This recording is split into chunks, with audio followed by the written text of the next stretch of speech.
Hello and welcome to Ninja Prep. This is Kapil Goyal, your educator and mentor for PG physics. तो कल UKPSC physics lecturer का exam हुआ था और दोनों पेपर कल हो गए थे। पेपर फर्स्ट का आंसर की मैं ऑलरेडी अपलोड कर चुका हूं।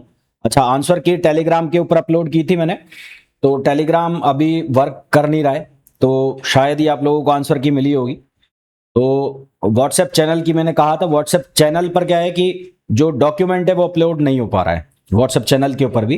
तो अभी मैं क्या कर रहा हूं, ये जो आंसर की है ये मेरी एप्लीकेशन जो है Ninja Prep by Kapil sir, उसके ऊपर फ्री मटेरियल में अपलोड कर रहा हूं।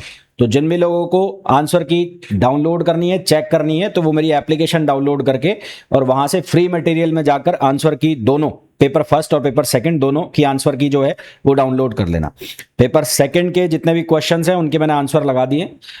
और ओवरऑल अगर पेपर सेकंड की अगर हम बात करें तो पेपर सेकंड पेपर फर्स्ट के कंपैरिजन में बहुत जो कैसे कह सकते हैं कि न्यूमेरिकल टाइप के क्वेश्चन इसमें बिल्कुल ना के बराबर थे, बहुत कम थे। मतलब 150 के क्वेश्चन में से कुछ 30 से क्वेश्चन ऐसे होंगे जहां न्यूमेरिकल्स होंगे, अगर अगर वो हैं भी तो वो ऐसे है कि उनमें फॉर्मूला डालो और आंसर निकालो। इक्के दुक्के जो क्वेश्चन है वो ऐसे थे जिनमें थोड़ा सा लेंदी आपको काम करना पड़ेगा।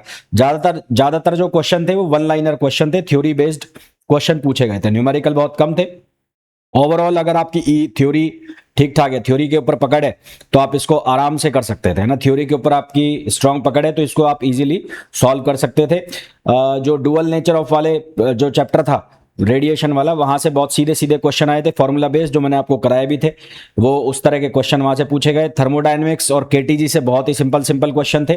न्यूक्लियर फिजिक्स से अच्छे खासे क्वेश्चन थे, पर वो वन लाइनर टाइप के क्वेश्चन थे, बहुत ईजी थे। पार्टिकल से भी चाहे मैं बात कर लूँ, पार्टिकल के जो क्वेश्चन थे मैंने कराए हुए थे, तो वो क्वेश्चन आए थे। लेजर से आपको ईजी क्वेश्चन पूछे गए थे, है ना, लेजर से भी वन लाइनर क्वेश्चन पूछे गए थे।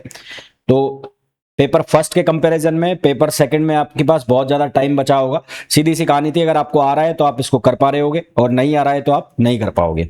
अगर बात करें अटेम्प्ट की, तो आपने अटेम्प्ट कम से कम 100 से 120 अटेम्प्ट तो आपको करना ही चाहिए था। फिर भी 180% एक्यूरेसी के साथ आपका 100 से 120 अटेम्प्ट होना चाहिए, और 75 से 80 क्वेश्चन यहाँ पर डुएबल थे, यानी कि हो जाने चाहिए थे आपके, चाहे आपका एडवांस फिजिक्स अच्छा है और चाहे नहीं है। 75 से 80 जो क्वेश्चन है वो आपके होने चाहिए थे, क्योंकि थर्मोडायनेमिक्स जो डुअल नेचर वाला है, केटीजी वाला है, वहां इजी क्वेश्चन पूछे गए थे, तो वो इजी क्वेश्चन थे, तो वहां से ही आपके 30-40 क्वेश्चन कवर हो रहे थे। बाकी पूरा चाहे एडवांस फिजिक्स है, जैसे इलेक्ट्रॉनिक्स के क्वेश्चन भी बहुत टफ नहीं थे, आसान आसान क्वेश्चन थे, तो वहां से आपके हो जाने चाहिए थे। जैसे जीनर डायोड के क्वेश्चन डाले हुए हैं, ट्रांजिस्टर के, और जो कम्युनिकेशन वाले क्वेश्चन है वो सीधे सीधे मैंने आपको प्रैक्टिस सेट्स में करा रखे हैं, वो सीधे सीधे क्वेश्चन पूछ रखे थे। तो 75 से 80 यहाँ पर भी डूएबल है। तो अगर मैं ओवरऑल दोनों पेपर की बात करूं, अच्छा, कल मैंने जो आपको पेपर फर्स्ट के लिए कहा था कि इतने नंबर, पेपर फर्स्ट के लिए मैंने 2 नंबर का कंसिडर कर लिया था एक क्वेश्चन, तो उसको आधा कर लेना जस्ट। तो वहां मैंने आपको कहा था कि 80 क्वेश्चन वहां पे आपके होने चाहिए थे, ठीक है। तो यहां पर भी आपके कम से कम 75 to 80 क्वेश्चन आपके होने चाहिए, है ना। अब उससे कम जा रहे हैं और उसमें भी नेगेटिव जाएंगे तो फिर तो मामला गड़बड़ है। और अगर आपने 90-100 के आसपास सही किए हैं, उसके बाद नेगेटिव हो रहे हैं, तो 80 तक जो क्वेश्चन है आपके सही बैठने चाहिए, मेरा ये अंदाजा कहता है। तो एक्सपेक्टेड कट ऑफ मुझे लगता है कि 160 प्लस रहनी चाहिए। जनरल की मैं बात कर रहा हूं जनरल की 160 के ऊपर जो है वो कट ऑफ रहनी चाहिए।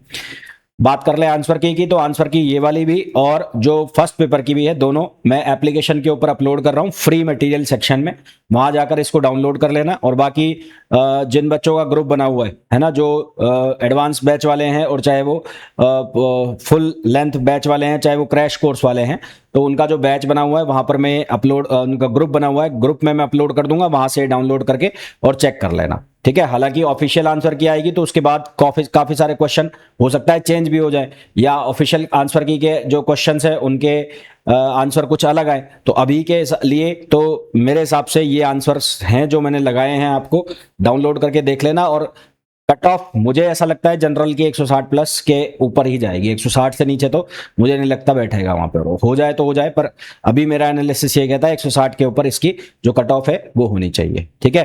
कई बच्चे कह रहे थे डिटेल्ड सॉल्यूशन कराया जाए, भाई बहुत लंबे पेपर है, 150-150 क्वेश्चन के, तो एक वन गो में ये डिटेल्ड सॉल्यूशन कराना थोड़ा सा मुश्किल है, इतना टाइम मिल नहीं पाता। तो पार्ट पार्ट करके सॉल्यूशन लाएंगे आगे के दिनों में, तो वहां पर फिर इसका सॉल्यूशन, कंप्लीट सॉल्यूशन बनाने की कोशिश की जाएगी। तो आंसर की चेक कर लेना, और क्या आपके मार्क्स बन रहे हैं, कितने मार्क्स आप एक्सपेक्ट कर रहे हो, ये कमेंट करके आप जरूर बताना। वीडियो को लाइक जरूर कर देना और चैनल को सब्सक्राइब जरूर कर देना।